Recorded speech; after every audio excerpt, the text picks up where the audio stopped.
143조를 부동산 개발에다가 빌려준 거야, 돈을. 누가 빌려줬어요? 은행, 증권사, 보험사 이런 데가 이제 빌려줬어. 근데 빌려줬는데 그거 누구 돈이에요? 여러분들 돈이에요, 여러분. 여러분들이 금융권에 맡긴 돈, 그 돈을 빌려준 거예요. 근데 그게 담보가 있는 게 아니라 그냥 종이 한 장 계약서, 그게 부실채권이 될 가능성이 높다. 최근에 2년짜리 국채금리가 최근에 조금 약간 올라가기도 하고 막 좀 강해지는 거야. 이 얘기는 무슨 얘기냐면 미국이 기준금리를 또 한 번 올릴래나 보다. 약간 이런 예고편인 거예요, 이게. 여러분들이 궁금해가지고 공부하게 된 거는 절대 평생 안 까먹어요. 저는 8년째 하고 있는데 이걸 해야 되는 거예요. 만약에 여러분들이 이게 많잖아요? 내일부터 회사를 안 가도 돼요. 출근 안 해도 돼. 오늘 이제 여러분들하고 이야기 나눌 내용은 경제 위기 극복을 위한 직장인의 생존 재테크라고 했는데 뭐 꼭 직장인이 아니라 하더라도 경제 활동을 하는 모든 사람들에 대해서 돈에 관련돼서는 사실 뭐 정말 중요한 거잖아요. 그래서 이 얘기를 할 겁니다. 경제 이야기를 좀 먼저 하도록 하겠는데, 여러분 경제가 어떻게 좀 어렵죠? 네, 느껴지세요? 직장 생활 하시는 분들은 솔직히 잘 모릅니다. 왜냐하면 경기가 어렵고 경제가 어렵다고 하더라도 뭐 월급이 안 나오는 건 아니에요. 내년에 뭐 보너스야 좀 줄겠지만 별로 잘 모른다는 거죠. 택시를 타면은 택시 기사님한테 어떻게 코로나 끝나고 나서 좀 좋아졌었는데 어떻게 계속 괜찮아요? 어때요? 요즘 손님 많아요? 근데 뭐 떡볶이 순대집 먹으러 가면 거기서 어떻게 요즘 손님 많아요? 라고 꼭 물어보세요. 그러면 그분들은 굉장히 민감하게 반응을 하니까 잘 알 수가 있습니다. 사실 굉장히 어렵죠. 왜 어렵냐? 작년에 금리가 굉장히 높게 올라갔거든요. 근데 이제 그 작년에는 안 힘들었어요. 왜냐면 이자 50만 원 내다가 갑자기 이자가 120이 됐어. 그러면 막 70만 원이 더 나가. 힘들어. 그렇다고 바로 소비를 줄이지는 않습니다. 뭐 학원 다니던 것도 그냥 다녀야 되는 거고 뭐 배달시키던 것도 그냥 시켜야 되는데, 이게 한 1년쯤 오니까 올해부터 어떤 현상이 발생하냐면, 야, 이게 도저히 안 되겠다. 야, 학원 다니던 거 잠깐 하나만 줄여라. 배달도 그만 시켜라. 새 옷도 사지 마라. 이렇게 되는 거예요. 작년에 금리가 올라갔던 게 이제 올해 시차를 두고 경기를 압박을 하고 있는 거고, 우리나라가 가계부채가 2,000조라고 하거든요. 2,000조의 1%면은 얼마야? 20조. 금리가 보통 한 3% 정도 올라갔거든요. 시장 금리가. 그럼 거의 60조만큼을 가계가 재작년엔 안 냈던 이자를 60조를 더 내야 되는 거예요. 그러면 그만큼 소비를 못 하는 거죠. 그래서 굉장히 경제가 어렵습니다. 근데 이제 우리가 오늘 뭐 그 얘기 하자는 건 아니고, 여러분들이 이제 자본주의 시장 경제를 살고 있는데, 자본주의 시장 경제의 좋은 점과 나쁜 점이 있죠. 일단 나쁜 점은 뭐야? 빈익빈 부익부, 빈부격차가 벌어지고 인플레이션이 생기고 경제 위기가 오고 저성장이 생기고 막 힘들어져요. 좋은 점이라고 얘기하자면 자수성가형 부자가 나타난다. 대한민국의 부자 10명을 뽑아놓으면 그 중에 6명이 자수성가형 부자예요. 4명은 그냥 금수저야. 원래 그냥 엄마 아빠가 잘 살아가지고 부자. 이게 자본주의에서만 가능한 거예요. 누구나 사실은 되는 건 아니지만 뭐 가능성은 있다라는 거죠. 자, 그래서 여러분들에게 이 질문을 하려고 하는 거죠. 자, 경제를 이해할 때 가장 중요한 거는 이 질문을 해야 됩니다. 이 세상은 무엇이 가치 있어지고 있는가? 어떤 것이 시간이 지남에 따라서 이렇게 가치가 올라가면 가격은 어떻게 돼요? 가격도 올라가죠. 근데 가격은 이렇게 올라가요. 그러니까 무슨 얘기냐면 가치하고 가격이 같지 않다. 가치보다 가격이 낮을 때가 있고 가치보다 가격이 높을 때가 있어요. 주식, 아파트 이런 어떤 자산이 있잖아요. 가치보다 가격이 지금 낮아요, 가치보다 가격이 높아요 라는 거를 어떻게 알까? 우리가 2021년도에 막 주식하고 부동산이 엄청나게 올랐는데 그 이후에 사실 지금 상당히 좀 많이 빠졌죠. 뭐 최근에는 뭐 조금 뭐 살아나네 뭐 올라가네 뭐 이러고는 있긴 하지만 2021년도에 비해서는 많이 내려온 건 사실이거든요. 근데 제가 봤을 때는 여기에 점선으로 표시한 거예요. 점선이라는 건 우리가 생각하는 주식이나 부동산이 앞으로 우리가 경제가 정상적으로 굴러간다고 봤을 때 가치가 이렇게 올라갈 거다라는 예상이에요. 예상. 자, 그러면 이 예상을 기초로 했을 때는 지금 자산 가격은 가치보다 가격이 낮은 구간에 있는 거는 분명합니다. 그러니까 무슨 얘기냐면 2021년도에 비하면 가격이 많이 떨어졌기 때문에 지금 현재 우리 예상의 가치로 봤을 때는 가치보다 가격이 낮은 구간에 있는 건 사실이야. 그렇다 그래서 지금 사야 되냐? 그거는 좀 다른 문제예요. 왜냐하면 이게 점선이라 그랬잖아요. 점선. 이 점선대로 경제가 앞으로 흘러갈 건지 아니면 꺾일지를 알 수가 없는데, 이제 대표적인 게 2023년도 올해 하반기, 지금 우리 하반기죠. 9월, 10월에 우리나라의 PF 대출이라는 게 있는데 뉴스를 틀면 요즘 나오죠. 143조 원 정도 된다고 해요. 143조를 부동산 개발에다가 빌려준 거야, 돈을. 누가 빌려줬어요? 은행, 증권사, 보험사 이런 데가 이제 빌려줬어. 근데 빌려줬는데 그거 누구 돈이에요? 여러분들 돈이에요, 여러분.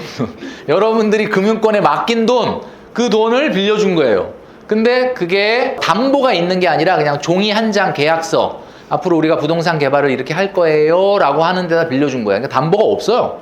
근데 지금 사실 부동산 경기가 굉장히 어렵고 여러 가지 경기가 꺾이다 보니까 그게 부실채권이 될 가능성이 높다. 물론 143조가 다 그런 건 아니겠지만. 그러니까 과연 이 점선이 이 예상대로 경제가 이렇게 간다면이야 지금 주식이나 지금 부동산이 가치에 비해서 그렇게 비싸다고 보기는 어려운데 이 점선이 이대로 안 가고 2023년도 하반기 올해 9월, 10월에 뭔 일이 만약에 터지면 새로운 어떤 경제 위기가 촉발이 되게 되면은 가치보다 가격이 낮다라는 말은 다 부질없는 얘기가 되는 거죠. 그래서 올해 2023년도 하반기는 조금 몸을 조심해야 될 시기인 것 같아요. 그러면 무엇이 가치 있어지느냐 이게 굉장히 중요하다는 거죠. 자, 그래서 오늘 여러분들한테 숙제를 드리고 갈 겁니다. 숙제. 자, 이 숙제를 할 거예요?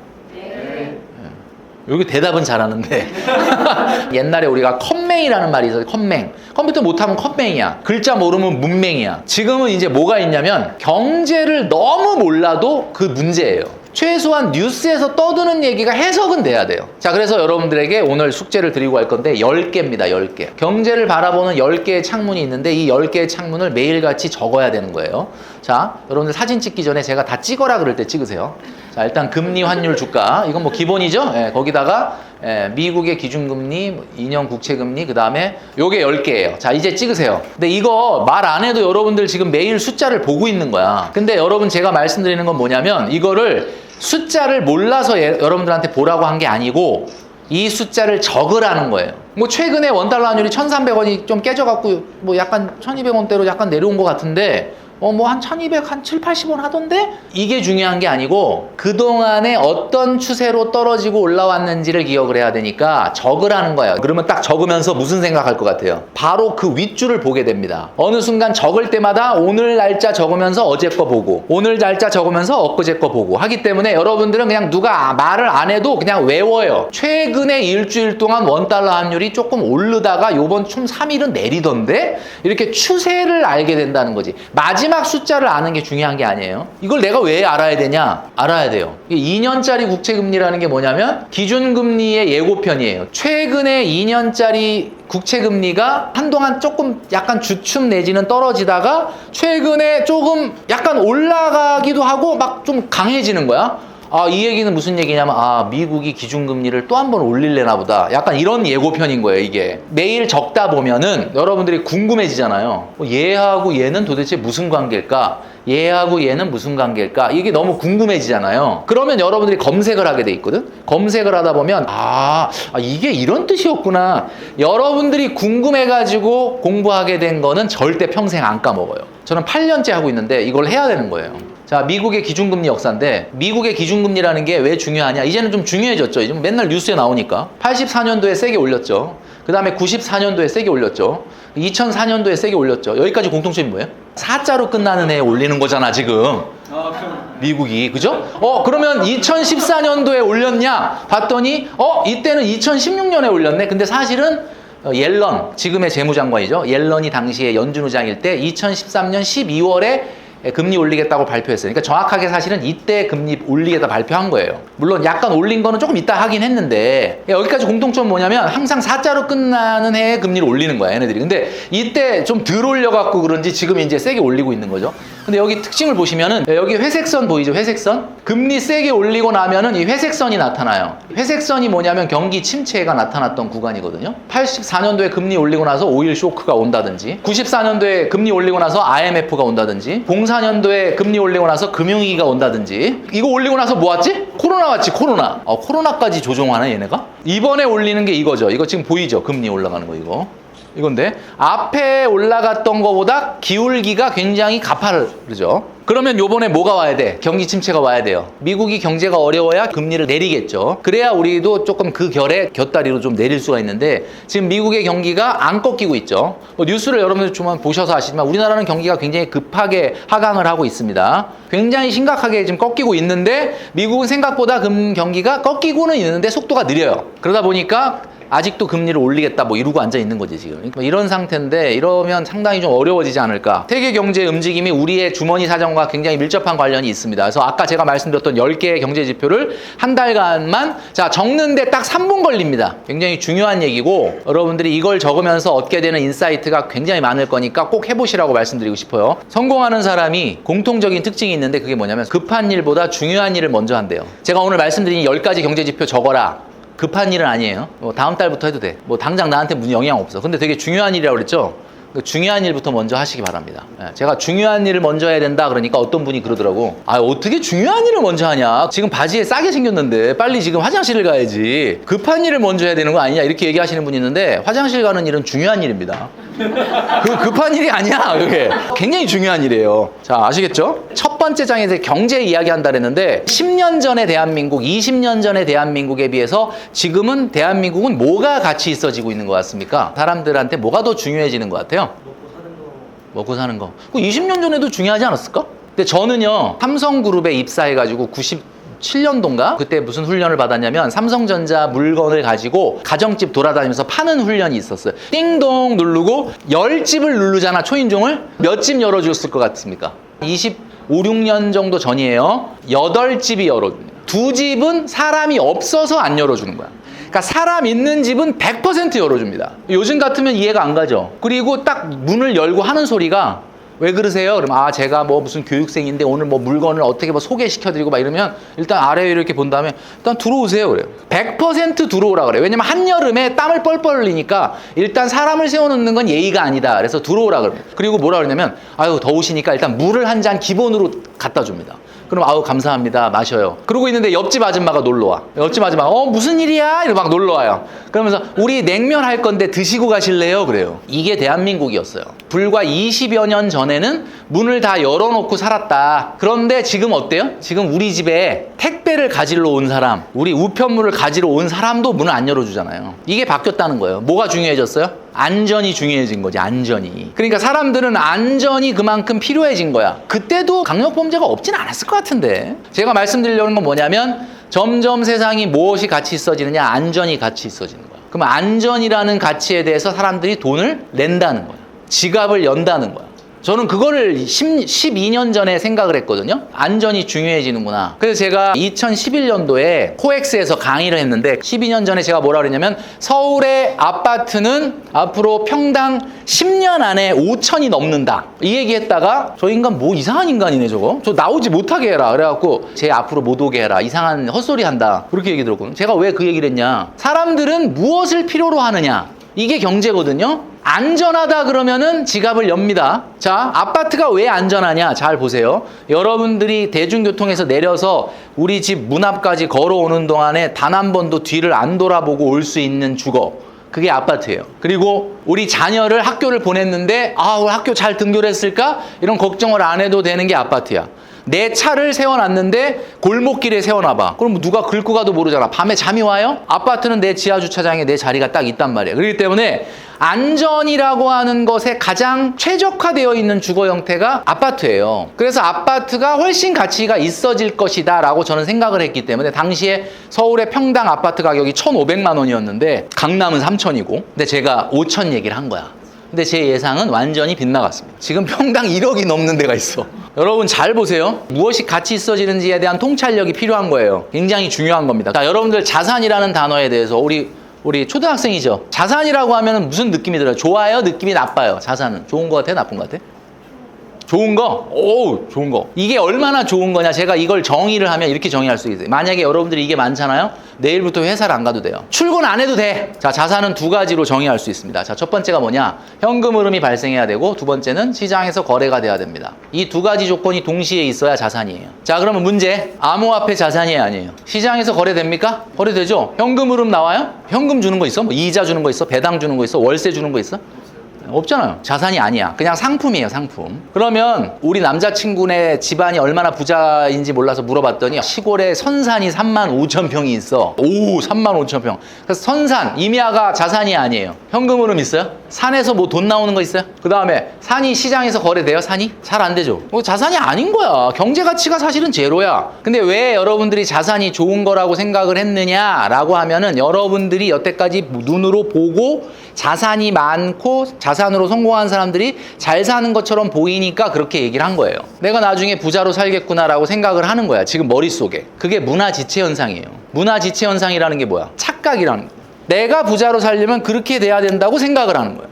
근데 그런 일 없어요. 불가능합니다. 이제는. 만약에 여러분들이 어떤 주식을 해가지고 부자가 되려면 여러분 산 주식만 올라야 돼요. 잘 생각해 보세요. 아파트를 샀는데 1억이 올랐어. 너무 기분 좋죠. 근데 잘 보면 우리 아파트만 올라요? 다른 것도 오르잖아. 재테크에서 중요한 건 내 자산이 상대 가치로 더 커야 돼. 그럴 일이 안 생기거든요. 그러니까 자산이라는 것 자체가 여러분들을 부자로 만들어주는 시대는 일단 끝난 거예요. 그럼 이제는 뭐가 돼야 되느냐? 여러분이 성장을 해야 돼. 여러분 자녀가 성장을 해야 돼.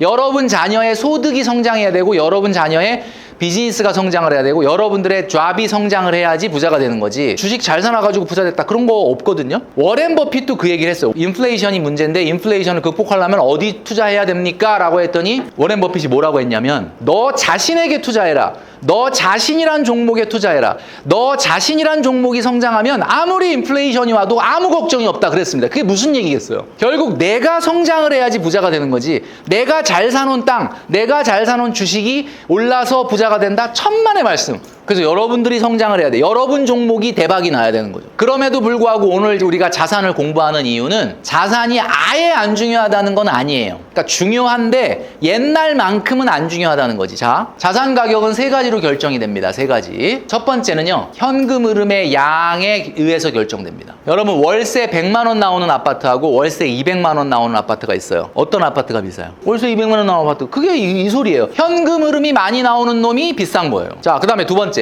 현금 흐름의 안정성이 높은 놈이 비싸요. 서울에 월세 100만 원 나오는 아파트 있죠. 경상남도에도 월세 100만 원 나오는 아파트 있거든. 둘 중에 어떤 게 비싸? 서울이 비싸. 현금 흐름은 똑같은데? 근데 왜 그러냐? 서울에서 나오는 월세 100은 10년 후에도 그래도 월세 100은 계속 나올 것 같죠? 근데 경상남도에 있는 월세 100은 글쎄. 그 다음에 세 번째, 현금 흐름의 기대감이에요. 기대감. 현금 흐름의 기대감이라는 건 뭐냐? 현금 흐름이 얼마나 성장을 할 가능성이 있느냐 라는 건데 1번, 2번, 3번 중에 앞으로 뭐가 제일 중요해질 것 같아요? 정답이 어디 있는지를 이렇게 한번 볼게요. 20년 전에 남자친구 양다리를 걸친 친구가 있었어. S전자하고 5급 공무원. 20년 전에 누구랑 결혼할까 고민하다 누구랑 했을 것 같아요? S전자지. 돈 많이 벌어오는 게 최고잖아. 현금 흐름의 양이 중요하잖아. 그지? 근데 2023년이야. 경제가 너무 어려워. 요즘 삼성전자가 요즘 힘들대. 지금 만약에 양다리야. S전자하고 5급 공무원. 누구랑 결혼할까? 누구랑 할 것 같아요? S전자도 좋은데 5급 공무원 살짝 고민이 되는 거지. 그러면 시대가 어떻게 바뀐 거야? 1번에서 지금 2번으로 내려온 거죠, 지금. 그죠? 그러면 이제 2050년 되면 또 양다리. S전자하고 그 다음에 5급 공무원하고 SM의 아이돌 신입 연습생. 누구랑 결혼할 것 같아? 3번이지. 걔가 BTS가 될 수도 있는데. 얘지, 얘. 제가 지금 뭘 얘기하는 거죠? 시대가 바뀜에 따라서 무엇이 더 중요해지느냐. 옛날에 경제가 좋을 때는 당연히 현금 흐름의 양이 최고야. 근데 경제가 어려워지니까 그 다음에는 돈 많이 안 나와도 좋으니까 5급 공무원이 왜 인기가 있느냐. 아이, 돈은 조금 벌어도 그냥 무조건 안정적이니까 이게 중요했어. 근데 이제 너무 경제가 어려우면 이것저것 다 필요 없고 대박 날 수 있는 뭔가 뭐 아니면 도다. 그 연습생이 제대로 터지면은 난 팔자 피는 거지. 근데 만약에 그냥 찌그러지면 이제 이도저도 아무것도 아닌데 그게 코인이에요. 시대가 지금 1번에서 2번으로 가고 2번에서 3번으로 가는 게 보여요? 안정성과 기대감이 높은 놈일수록 앞으로 인기가 있어질 겁니다. 그럼 안정성과 기대감이 높은 자산이라는 게 뭐야? 요구 수익률이 낮은 자산이야. 당장 많이 요구를 안 한다 이거예요. 여러분들 은행 가서 3.5%짜리 예금했죠? 몇 퍼센트 요구한 거야? 요구한 적 없잖아요. 요즘 3.5라고 그래서 한 거 아니야? 그렇지만 여러분들이 3.5를 요구한 게 맞아. 3.5 정도를 요구하니까 은행을 간 거야. 만약에 내가 10%를 요구했다면 은행을 안 갔겠죠. 주식을 했겠지. 여러분들이 왜 이렇게 낮은 요구를 했어요? 안전하니까. 그러니까 안전한 놈일수록 요구 수익률이 낮아지는 거야. 요구 수익률이 낮아진다는 말은 다른 말로 가성비가 낮다는 말이거든요. 가성비가 낮다는 말이 뭐야? 비싸다는 얘기야. 그 명품은 가성비 좋아요, 나빠요? 가성비 나쁘죠. 심하게 나쁘죠, 가성비가. 제가 지금 말로 얘기한 걸 수식으로 표현한 게 아니라 이 수식을 아까 말로 표현한 거예요. 앞으로 미래에는 현금 흐름이 많이 나오는 놈보다는 어떤 놈이 비싸진다고? 안정한 놈. 돈이 올라가는 게 아니라 계속 그게 유지가 가능한 거. 그게 비싸진다는 거예요. 여기까지 얘기하면은 뭐 강사가 얘기하려는 게 뭔지는 알겠는데 눈에 싹 들어오진 않잖아. 그래서 제가 예를 하나 들 거예요. 제일 직관적으로 예를 들었을 때 빨리 이해하는 게 아파트예요. 서울에 매우 인기 있는 지역의 전용 84제곱미터 아파트. 34평이야, 34평. 국민평형. 제가 1등 아파트를 뽑아올까 하다가 1등 아파트 가격을 보니까 좀 가격이 너무 폭력적이더라고. 그래갖고 좀 적당히 비싼 거 뽑아왔어요. 자, 지가 뭐 비싸봐야 얼마나 비싸겠냐. 34평 아파트의 가격을 우리가 지금 추정을 하려고 그러는데 우리가 좀 전에 배웠죠. 세 가지 뭐였죠? 현금 흐름의 양, 안정성, 기대감. 그럼 첫 번째로 확인해야 되는 게 뭐야? 양을 확인해야 돼요. 나 여러분들이 너무 친한 친구가 전화 와서 야, 받아 적어. 내가 이거 찍어줄 테니까 이거 무조건 사. 그러면 그걸 사는 게 아니라 첫 번째로 확인해야 되는 게 그 주식의 현금 흐름을 확인해야 되는 거예요. 주식의 현금 흐름이라는 게 뭐야? 배당이죠, 배당. 그럼 아파트의 현금 흐름은 뭐야? 월세죠, 월세. 자, 월세를 볼게요. 자, 이거예요. 일단 6억 6천에 305만 원입니다. 6억 6천 보증금을 내고 한 달에 305만 원을 내야 돼, 월세를. 이건 좀 싸다. 보증금 6억을 내고 249만 원을 한 달에 박아야 돼요, 월세로. 그 다음에 11억을 내고 그것도 모자라가지고 또 월세 150을 내야 돼.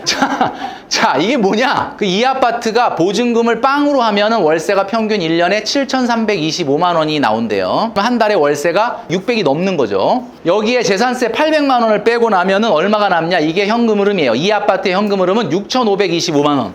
1년에 6,525만 원이 나오는 아파트야. 그럼 여기서 문제. 1년에 6,525만 원이 나오는 아파트는 얼마여야 돼요? 모르겠죠?